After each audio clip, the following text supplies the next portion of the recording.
त्यांचं ध्यान जरी पाहिलं तरी महाराज इतकं सुख प्राप्त होतं जे सुख या संसारामध्ये नाही. अरे सुख शोधून सुद्धा या संसारामध्ये सापडूच शकत नाही. दुःख बांधवडी आहे हा संसार. सुखाचा विचार नाही कोठे, मग सुख कुठं आहे? तुका म्हणे माझे हेची सर्व सुख पाहिन श्रीमुख आवडी. म्हणून त्या सुखासाठी धडपडत असणारा हा जीव जर या व्यासपीठावर उभा आहे, मला असं वाटतं पंढरपूरला गेल्यानंतर कधीतरी त्या पांडुरंग परमात्म्याचं ध्यान डोळे उघडून त्या ठिकाणी कधीतरी दर्शन करा. आपण काय करतो? बारीला उभं राहतो कशासाठी?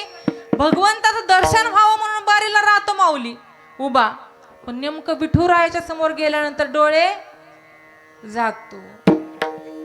पण उघडून पाहण्यासाठी तशी संताडकर असणारी जी ज्ञानाची दृष्टी आहे ती दृष्टी आपल्याकडे नाही माऊली. आपण नको तिथं डोळे उघडून बघतो आणि जिथं बघायचं तिथं बघत नाही.